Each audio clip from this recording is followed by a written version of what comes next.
folks, this is Nancy. Welcome to my channel, Paper Moon Tarot.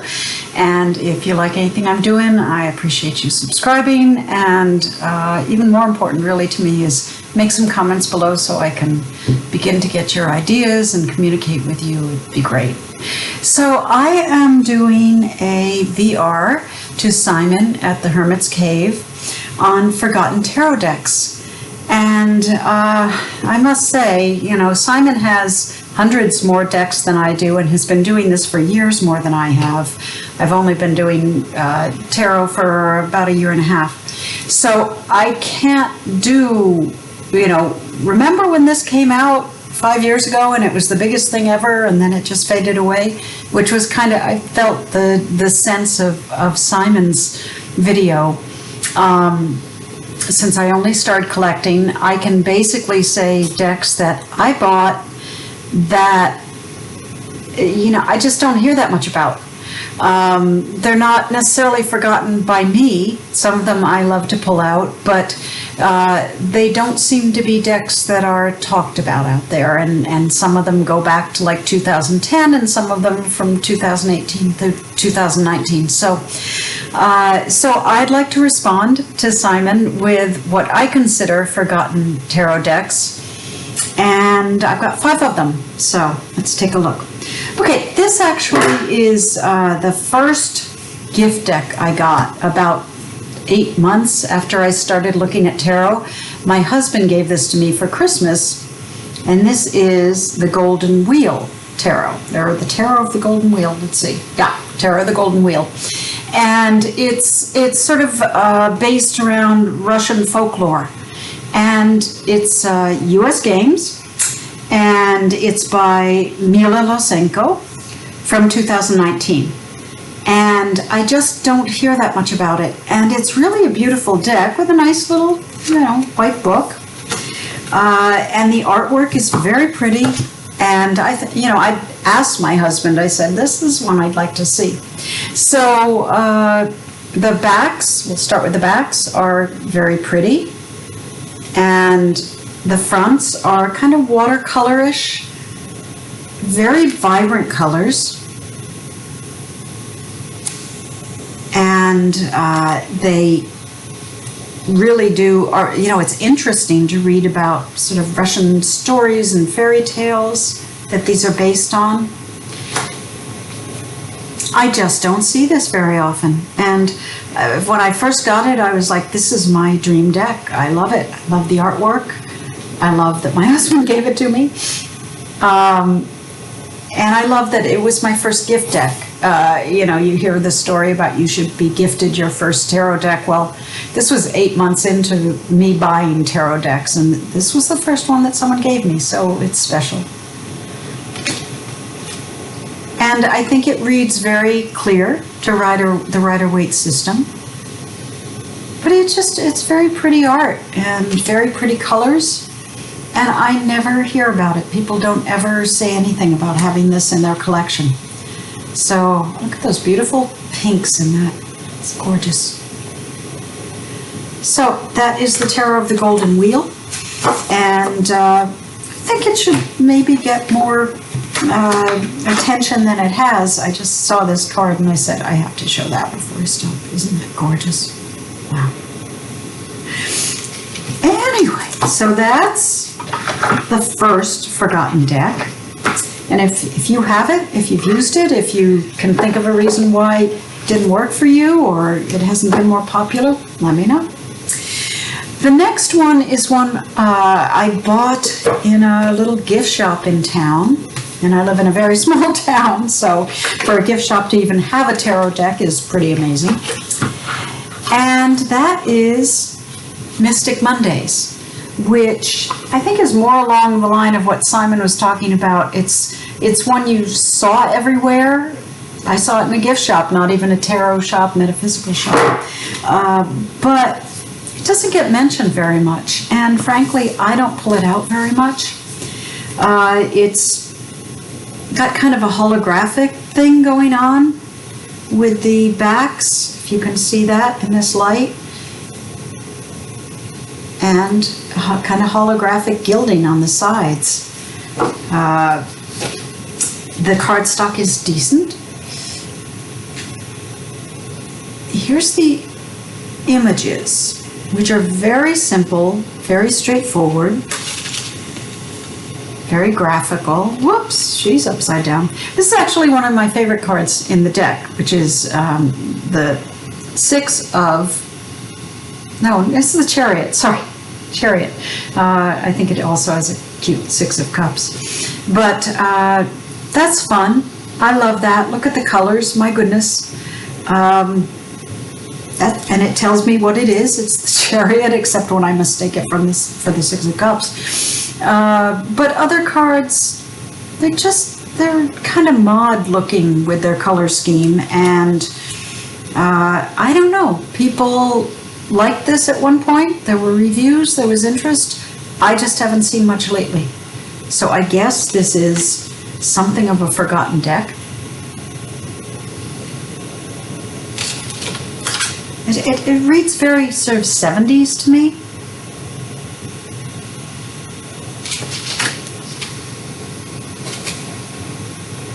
There's somebody in like yoga pants, or she just came from the gym to be on a tarot card, I guess. So that's Mystic Mondays, and that is by Grace Young from Chronicle Books, and that's from 2015. And the first one I did, the Tarot of the Golden Wheel, was from 2019. So this one's a little older. Okay. The next one is one of the first decks I got as a mass market, ordered on Amazon type of deck. And I like it. I ran into someone at a store in Portland, Oregon, who was looking at tarot decks and trying to decide on one of his first decks, and he had the Sun and Moon on his list, and he said, "Is that good?" And me, being like all of 6 months into tarot, said, "Yeah, I think that's a fun one. That's a good one." I hope he did well. I hope you're doing well out there. But this is the Sun and Moon Tarot, and it is a fun little deck. It's got really pretty images, very clear images, except they're kind of small. But you know, the Eight of Cups says what the Eight of Cups is. The little characters are kind of fun and cartoony.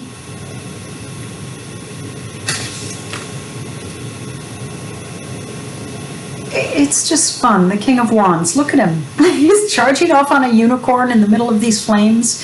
One of the things that didn't appeal to me was all the characters in the deck sort of seemed like teenagers. They just seemed, I don't know. They didn't, well, there was no age variation, obviously. And it seemed like a toy deck because they were all kids. But you know, I think I can see all the imagery that you're supposed to get from these decks. Pretty little card backs, and this is is U.S. Games, and okay, I have to do this. Vanessa DeCourt is the author. I almost had to put on my glasses to read my own writing, okay? This came out in 2010, and it was re-released in 2019, which is probably why I came across it being available again. But it's a fun little deck, and I don't hear much about it, but you know, it came out in 2010, so why would I? So that may be a forgotten deck for many people. Okay, the next one is actually one I pull out all the time just to look through, because it's one of the earlier decks I got. It's a deck in a tin, the Zillage Tarot from US Games, and the creator is Christine Zillage, I believe a German artist, and the card backs are gorgeous. Look at the colors on that. It's a small deck, obviously, in a tin, but the art on this is so beautiful. It just was one of those early decks where I said, oh, tarot can be that? Tarot can deviate from the art style and the meanings. And, this is the Fool. He's got his little bag, he's on a hill, but it's a different art sensibility than I had seen. And I saw this and I was like, wow. This and Deviant Moon, I think, were the two that I came across and said, wow, okay, tarot can be a portal to artwork. Isn't that gorgeous? And I don't hear about this deck, hardly ever. I think I've heard one person mention it briefly in passing. It's very Thoth. I realized after the fact, I was like, the subtitles and so forth are kind of Thoth, but, and I don't really do Thoth. I haven't delved into Thoth, but I just love the artwork in this. Look at that, it's so beautiful. Now, when I was first starting this, the Six of Cups, it took a little study to try and figure out how does that connect with nostalgia and childhood and whatever keywords I was learning. You can make it work, but I don't care because I just love the art, and I always will. So this is not a forgotten deck for me, but I feel like it's kind of forgotten in the tarot world a little bit. It's left behind. And that's a shame. If you don't have this deck, it's not very expensive. It's a tarot in a tin. It's absolutely gorgeous. So remember this deck. Okay. And the last one I have is the Gorgons Tarot. And this is a Schiffer deck from 2014. It's the first round deck I got. It's by Dolores Fitchie. And I kind of not into round decks anymore. This was the first one I got. I think I got the Circle of Light as a gift. I find them unwieldy. I'm not a good shuffler to begin with. And shuffling a round deck is just, I don't get it. I do side shuffling, so it's possible, but these are so big and my hands are so small. But it's really interesting art. It's nice and bold and graphical and occasional splashes of red. But look at that Devil card. That's really cool. You've got the two people, you've got eyes watching over them. You often, in this, you have little animals. There are always animals in this deck hiding somewhere. Little fish at the bottom of this one. It really is kind of a cool deck, and I would imagine interesting to read with. Here's our Nine of Cups. Now, it actually is one of the best Nine of Cups cards I've ever seen. Sitting back in your chair with a nice view with a lot of glasses around you. This woman's wishes have come true. She's really cool.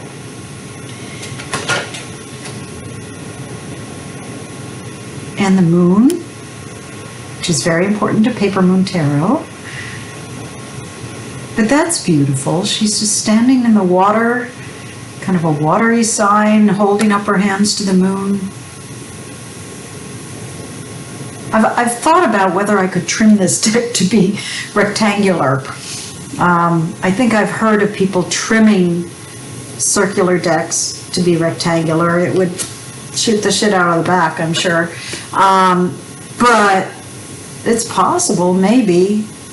But I don't know. I just pull it out and look at the art now and then, and it doesn't have to be shuffleable or usable. It's not my usual art style. It's just kind of a fun deck. Queen of Cups. Doesn't she look happy? It's great. And, it's Schiffer. It's decent cardstock, and the backs and so forth are fun. And actually, it has a very nice presentation. One of those beautiful Schiffer boxes. And a really good book, actually.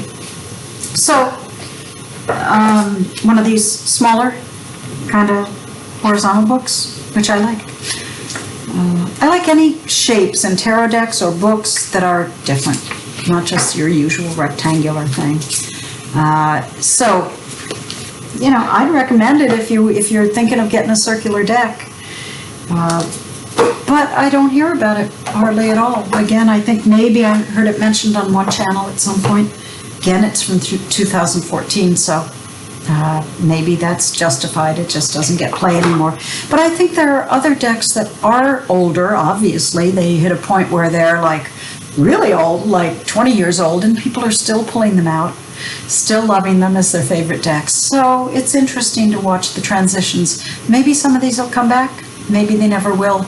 And it's just those of us who bought them when we were new to tarot and bought everything and anything that was on Amazon or whatever mass market site.